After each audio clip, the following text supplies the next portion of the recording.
Hello everyone, welcome back to my channel, or welcome if you're new here. I'm Hannah, and lately I've been honestly just really proud with my Instagram and my photo shoots I've done at home, and I wanted to share with you guys like how I do them, my little tips and tricks.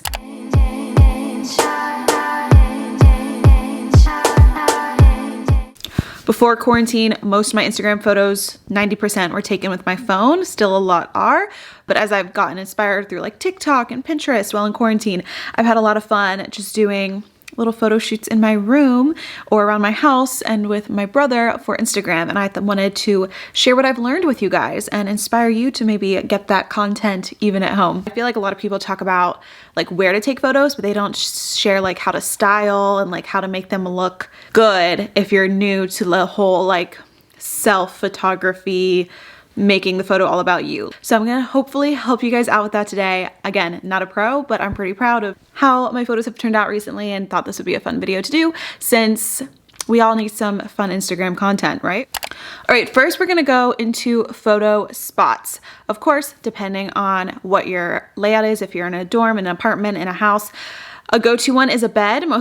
Everyone has a bed or a couch of some sort. And so I've done a few. I've done one where it's just like the bed is in the background and it's very casual. I'm in like a sweatshirt with my coffee.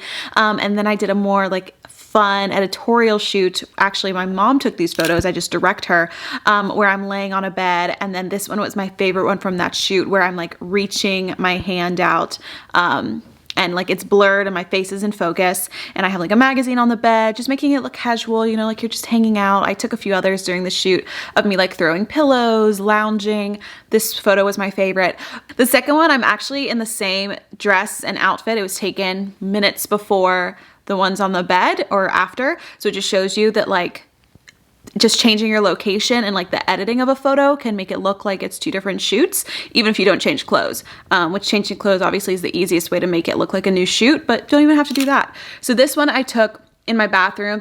Of course, you know, it's nice to have a pretty bathtub I can lean up against, but I think a photo like this would have been just as pretty even if you're on a blank wall, you just have like a single chair that you're leaning up against your bed, just doing something very casual and doing an action that looks normal. So for me, like grabbing towards the camera, like a candid like that. For this one, looking at a makeup palette. And I think that's been super fun. So bedroom and bathroom, there we go. The next one we've seen everywhere is just in mirrors, people to take the mirrors outside, which I haven't done yet, but I have done a lot of photos in mirrors, and I love this mirror. It's in my background right now.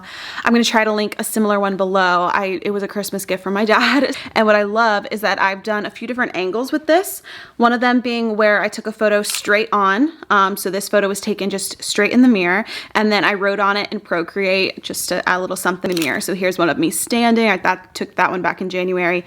And then here's a more recent one that I took in March where I love the sitting looking into the mirror photos, and they're probably the easiest to do because it's just your phone and you can just take a bunch very easily. They look very natural, very normal, which we love, and they're fun. So I've taken quite a few of those in my mirror. The next spot is in your car. I did one of these shoots back in January. I want to do one. Honestly, should I do one today? Car photo shoots are awkward to figure out. It took us probably like 15 minutes to get this one of me with my lip gloss. My friend Lucy took it, but basically it helps if you like open the side door. You don't want to be like both the person taking the photo and you like in your car. Have your tripod or the person who's taking the photo outside the car, and then yeah, just kind of pose, see what looks kind of natural, but also it's gonna feel unnatural because we're not used to sitting like this in a car. So, or at least I wasn't. And then ones that are easier to do is like the photo of like steering wheel and a coffee. That's an easy car shoot, but like if you want yourself to be in it, it's a little bit harder to shoot. Also, I've seen people do car mirrors. I tried to do some of those. They didn't really work out, but that's also a look you can try, get like a cool aesthetic. It'd be cool if you added some grain. And then lastly is definitely takes the most effort because you have to do a setup. But last week, my brother and I showed this on Instagram. We did a at-home photo shoot where we took my clothing rack and just tied a sheet to it, like a loose white sheet, and we steamed it a little bit. Still quite a bit of wrinkles, but we tried. And we put it just directly in front of a window. So we put it in my bathroom so that I had a direct window light onto the sheet, and took like when the sunlight was the best. And we actually, I think, got some pretty cool photos from it. They're very, like, it looks like you're in a studio. You know, I think if I posted those without people knowing that those were taken in my bathroom with a sheet behind me, then they probably may have thought that, like, we went to a studio. I don't know. Tell me your thoughts below. But that was super fun to do. It definitely took a couple hours because we each also did 3 outfit changes, but that was really fun. All right, going on to clothing. For me, when I take photos just at home, not ones where they're like out and candid, I'm gonna choose outfits that I think are so fun and are so my style, but I am a little intimidated to wear out because I wanna like show off my style online, but me living here in little old East Tennessee, some of the outfit pieces I own, I just, like I said, I'm intimidated. I shouldn't be. I've gotten better over the years of just wearing what I want and not caring what people think in public. And my outfits aren't even that outrageous. It's just that I'm in East Tennessee and fashion is not a top priority, but that's okay. So on Instagram, like when I'm doing at-home photo shoots, I have been going for more outgoing pieces, like wearing this gorgeous Lulu's dress just in my bathroom. Like I don't chill in my bathroom looking like this, but for a photo, why not? But if you're wanting to do something a little bit more casual and like just everyday clothes, what you can do to spice up an outfit to make it look more Instagram worthy, if you will, is through accessories. And that's where I have the most fun. So my favorite accessories to use are sunglasses, just because they can like make your hair look better. You can just look very classy, like taking them off, putting them on, having them down low. Yeah, I use these in a few of my shoots, in the white sheet one, and then also this one I did with just selfies and stuff at the beginning of quarantine. So I love using sunglasses. And then the next thing is like big pieces of jewelry, whether it's earrings, necklaces. I love this necklace from Target. It's $10 or $15 and it's such a statement. Freaking love it. So yeah, layering as well. If you're not big for like chunky jewelry, layering necklaces and earrings. Gorgeous, stunning. A big trend we've also seen, of course, throughout quarantine was posing pictures in loungewear. So that's also super fun. That may be more your vibe.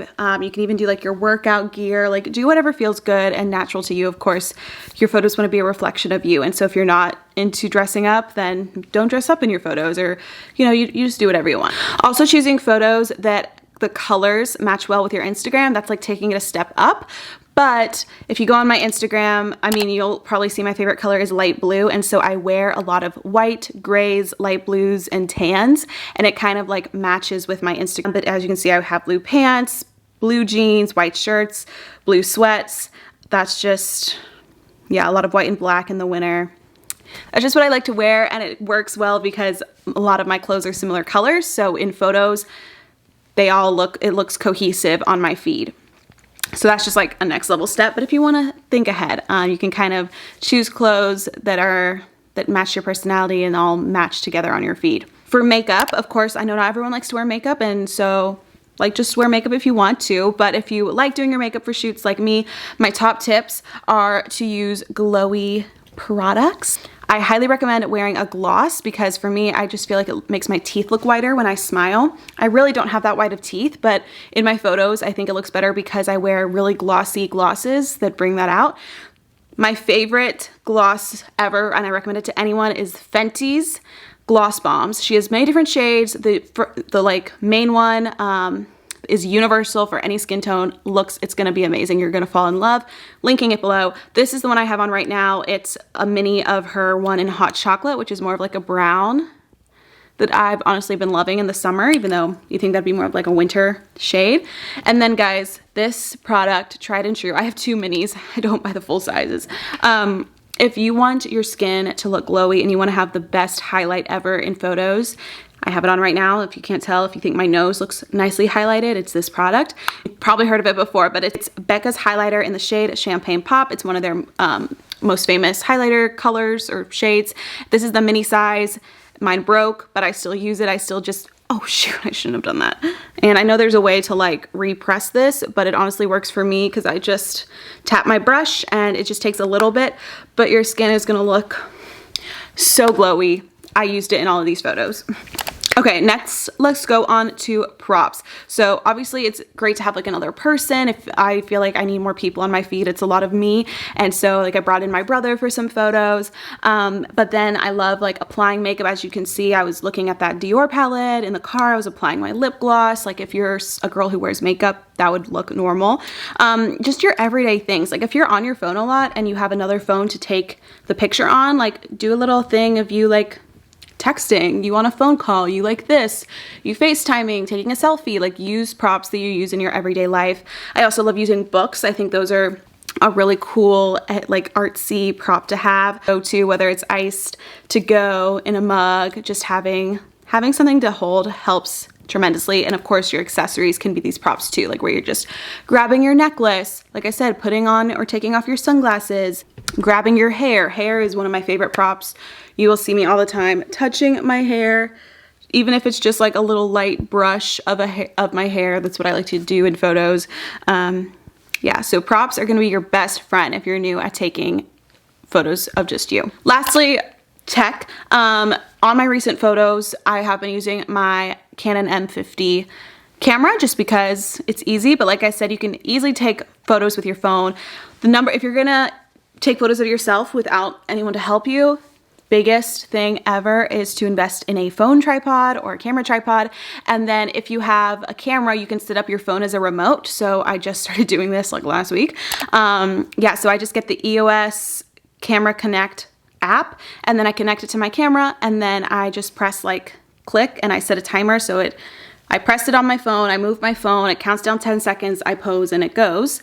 But if, let's say you're taking photos on your phone, you can set it up on a tripod and then on Amazon, I'll link some below, you can get phone remotes. So you press the remote in your hand and it'll take the photo on your phone. So gonna be super helpful. I know that's like high tech, but if you wanna take your photos seriously, a little investment never hurt.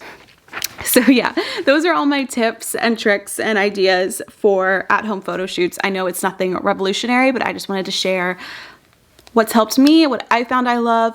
Let me know if you guys have any tips or locations you think would be fun for me to shoot in next. I'd love to do that. Always wanting to try out some new things. But yeah, let me know your thoughts on this kind of video as well. Let me know how you've been taking your at-home photos, if you have been, and I will talk to you guys in my next video. Bye. Peace out.